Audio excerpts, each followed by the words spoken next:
If you've studied flop c-betting, you'll probably be aware that there are lots of spots where the pre-flop raiser's aggression frequency is going to be very high.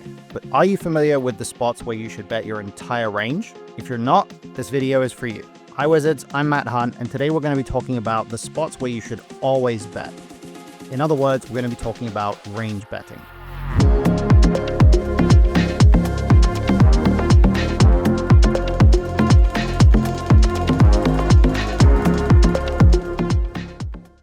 Now, the first question we have to ask, of course, is what is a range bet? Range betting is the act of betting every single hand in our range at 100% frequency. So it's a very simple strategy. It's probably the simplest flop strategy that ever exists other than checking your entire range.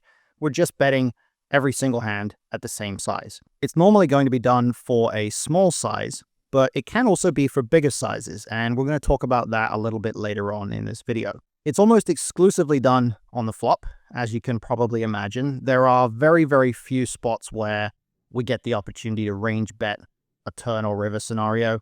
It does come up in some very obscure situations, but it's really uncommon, and generally speaking, it requires something very strange to have happened on an earlier street. So we're really just talking about the flop for this video. The next question after what is range betting, of course, is why does range betting exist? Well, the basic reason is that there are a lot of flop situations which are inherently more favorable to one range than they are to the others. The disparity in the equities between the two ranges makes it difficult or even impossible for the weaker of the two ranges to call or raise often enough to disincentivize the other player from betting even their worst hands. So the EV of betting is going to be very high because the other player can't defend very much, can't raise very often.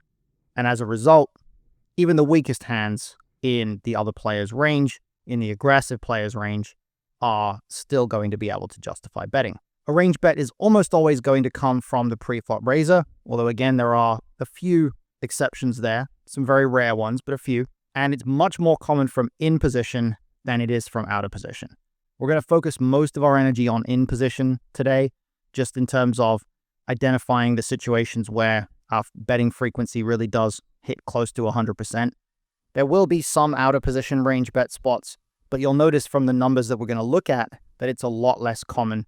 And even though certain board textures are going to have higher c-bet frequencies from out of position, they may not have 100% or 95% or something like that. So do pay attention to the positional arrangements that we're looking at throughout this video. I also think it's important to establish the differences between cash games and MTTs here. The biggest factor that influences what the scenario is when we arrive at the flop in an MTT spot compared to a cash game spot, other than the possible presence of ICM in MTT spots, obviously, is that MTTs almost always, with some small exceptions, have antes in play pre-flop. And this significantly widens the big blind's defending range against any pre-flop raise, which makes the big blind's range a lot weaker across flops. It also widens all the other ranges. It widens the calling ranges and so on. But what this does is it actually leads to a greater number and a wider variety of range bet spots in MTTs than in cash games. Not least because the ranges are wider or the calling ranges tend to be wider, but in particular also the stack depths and SPRs tend to be a little bit lower, which generally is going to be a little bit more favorable for pre-flop raisers who might want to play aggressively and stack off, considering that we're not deep enough that maybe their overpairs on certain flops are going to be struggling to stack off. As stacks get deeper, you're going to see c-bet frequencies go down, so there aren't quite so many range bets. And that's going to be borne out in some of the cash game strategies we'll see here. But of course, there are still plenty of cash spots where range betting is a very good idea. To look at these spots, we're going to be doing what we've done in a previous video, which is to aggregate the aggregate. We're going to be looking at a variety of different aggregate reports for different spots across different game disciplines, from cash to tournaments and across different stack sizes. And we're going to take a look at the most common board textures that end up being a range bet or close to a range bet. So be mindful that anytime you see some interesting data here, you can actually take a look at that data yourself using the aggregate reports in the GTO Wizard solution archive. And I definitely would encourage you to play around with the reports and see what you can find once you find the ones that are relevant to the games that you play in. Our first category of board textures that's going to fall into this range bet category across a lot of different spots is tripled boards. And this basically means any board where the flop is all one card. 5-5-5, Jack, Jack, Jack, and so on. And as you can see from this data, the tripled boards, particularly in the in-position scenarios here, are going to be range bets. In the cash game spots at 100 and 200 big blinds, our c-bet frequency is about 99%, which of course we can round up to 100. Same goes for the tournament spots in position. From out of position, our c-bet frequencies are substantially higher than the baseline for this situation. So on all boards in the 100 big blind low jack versus button scenario in cash, for example, we're c-betting 30%. On triple boards, we're c-betting 63%, but they're not quite bumping up to the overall range bet level. So it is worth taking that into account. As I mentioned before, big difference between out of position and in position here. So let's talk about why this is happening. Well, the basic reason is that triple boards make it very difficult for the pre-flop caller to have any high equity hands. Outside of the times when they flop quads, the caller is mostly capped at some medium full houses, which are going to be crushed by all the stronger pocket pairs in the pre-flop raisers range. And this means the caller is quite often going to struggle to defend across multiple streets. And not only that, but they're going to have a lot of auto-fold hands, a lot of hands that miss the flop altogether, which will fold to even a small bet. So generally speaking, tripled boards are going to be very high frequency bet boards, definitely range bets from in position, and from out of position, they might not be range bets, but they're certainly going to be on the higher side when it comes to frequencies. So that's basically our simplest category of boards here. Our next category is paired boards, but it's not all paired boards. As you'll see from this data, there's a big difference between some types of paired boards and others. If you take a look at the frequencies for all paired boards, a lot of them have actually gone up. In the cash game scenarios, paired boards across the board, across all scenarios here, they are increasing the c-bet frequency, but they're not doing it anywhere near the point where they're range betting. MTTs, some in-position spots are basically staying the same, slight increase from out of position. But when we get to specifically the Ace-Ace-X or King-King-X boards, that's where they become range bets in a lot of spots. In the cash game spots, you can see both the in-position spots are pretty high frequency here, definitely in the territory where range betting would be fine. Even the out-of-position spot at 100 big blinds cash game is at 78% or so, so pretty high frequency there. And in MTTs, of course, we're pushing above 90% in both the in-position spots and around 60-65-ish in the out-of-position spots. So again, not quite a range bet from out of position, but certainly in position, range betting these Ace-Ace-X and King-King-X boards is going to be a good idea. Let's talk about why that is. Well, the nature of paired boards, of course, is that both players can have trips at some frequency. And depending on the exact distribution of the ranges, some paired boards are going to be better for the raiser, some are going to be better for the caller. When the flop is Ace-Ace-X or King-King-X specifically, the previous aggressor is usually going to possess a greater density of the strongest trips hands because they have a lot more Ace-King. In fact, the pre-flop caller in some spots has no Ace-King at all. So there will be a lot of situations where on a board like Ace-Ace-5 or King-King-3, the pre-flop raiser has way more hands that can actually play a really big pot than the caller does. And on top of that, the strongest pocket pairs are still very strong on these boards. Something like pocket kings is still very strong on Ace-Ace-5, for example. And a lot of auto-fold hands exist for the caller. So in general, these Ace-Ace-X and King-King-X boards are scenarios where, in position in particular, you can almost always justify range betting these boards. Out of position, we're looking at high frequency, maybe not necessarily range betting.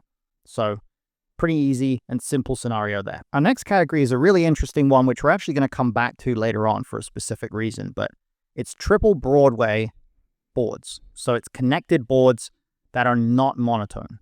And in particular, I've highlighted not monotone because the monotone boards having the presence of a flush does change things a little bit. In this scenario, as you can see, if we just look at connected boards, that's including the monotone connected boards, across the board, it's dropping the c-bet frequency. There's no scenario where the board being connected as a whole increases our c-bet frequency. But if we make it Triple-Broadway and we take out those monotone boards, there's an across-the-board increase. In fact, it goes from 60% to 94.7 in the 100 big blind in position cash game spot. Not quite such a big change in the 200 big blind in position cash spot, but an increase in both of the out of position spots as well. In the MTTs, we're at almost 100% at 25 bigs in position and 100% exactly at 50 bigs in position. And then we're bumping up above 50% in both of the out of position spots as well. So clearly, these Triple-Broadway boards are really good for the pre-flop raiser, specifically the ones that don't have the monotone texture to them. And they're a lot better than the other connected boards. Let's talk about why that is. Well, on a Triple-Broadway board, the strongest pocket pairs and strong ace hands in the pre-flop raisers range are going to smash that board. So even though a straight is present, these hands are very, very strong. And the caller is often going to be very dense to a lot of pocket pairs and suited connector hands that can't really easily continue versus a bet at all. So these Triple-Broadway boards generally going to be very good for the raiser here. Particularly good to recognize the spots where the caller has so many low pocket pairs that it actually is just going to mean that they're really going to struggle to defend, even if they have position. But as I said, we will come back to these boards a little bit later on for one specific reason. So stay with me. Now, our last category here, before we move on to one other topic, is 3-bet pots. And I've picked out a couple of specific types of boards for 3-bet pots here so that we can illustrate the principles. Change the stack sizes in the tournament example to 50 and 100 bigs instead of 25 and 50, just because 25 big blinds were obviously not going to play a lot of 3-bet pots. But take a look at the frequencies and how they're altering here. The first category is Ace-King X. So any 3-bet pot scenario where the flop comes Ace-King and then another card. This is including monotone.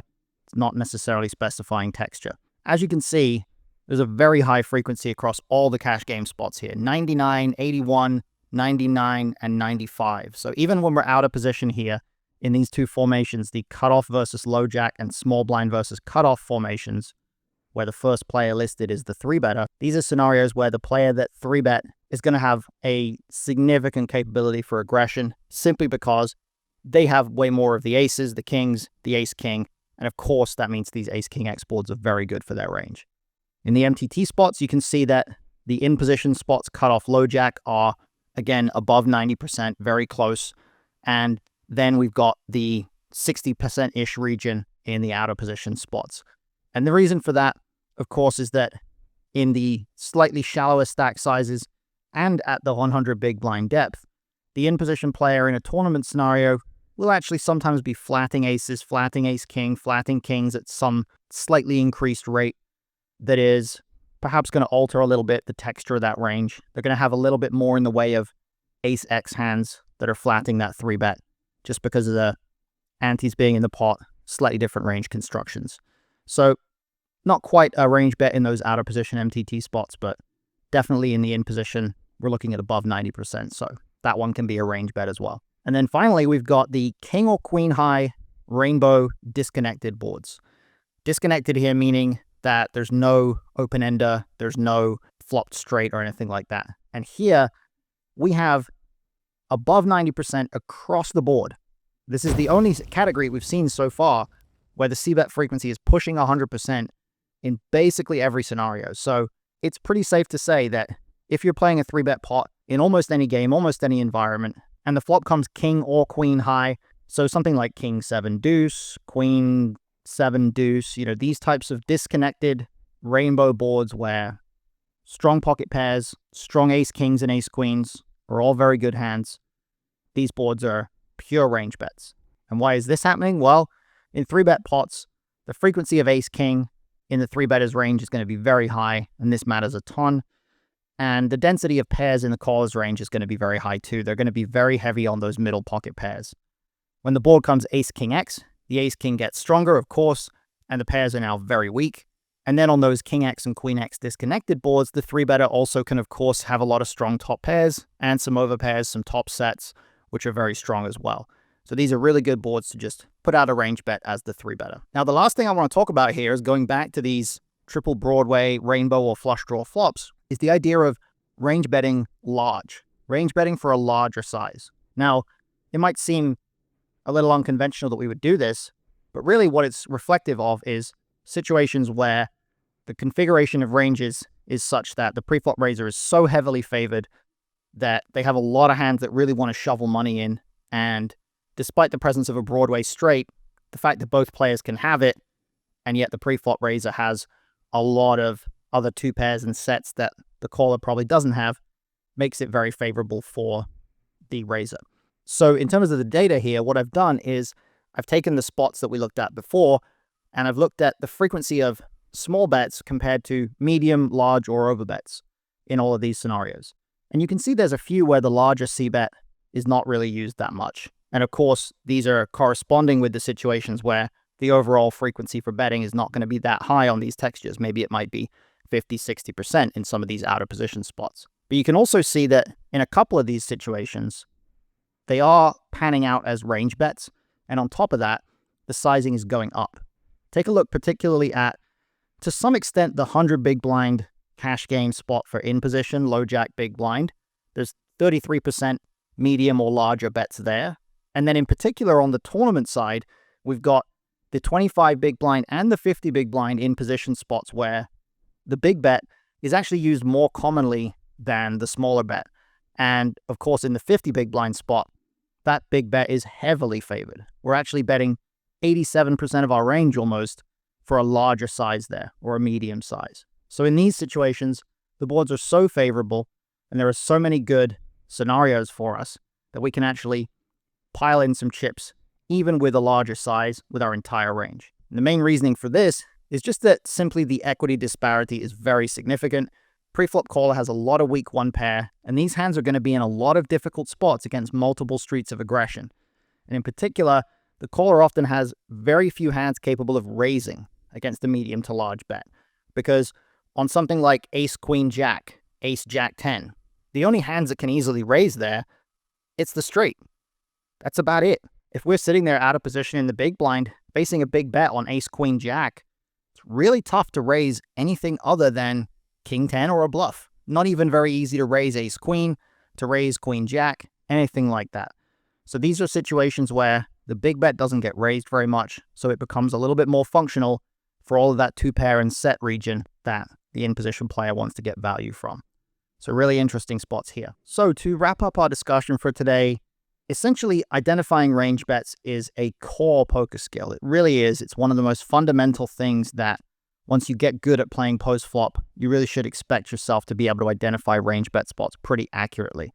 And this is going to be true no matter what game format you play or what stakes.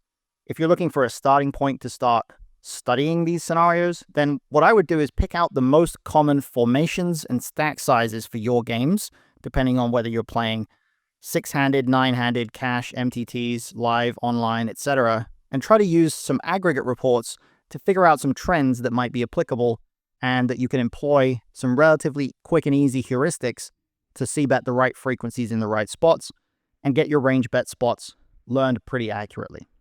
That's the way I would start. But obviously, there are plenty of ways to study, and I look forward to seeing what methods you guys might be able to come up with. That's going to be it for this video, so thank you everybody for tuning in. If you're interested in another video, we have a video right here that you can take a look at, which is all about the most dangerous board textures where you should not c-bet your entire range. So please check that out. I'll be available on Discord if anybody wants to discuss this content, but otherwise I'll be back soon with another video. In the meantime, good luck with it.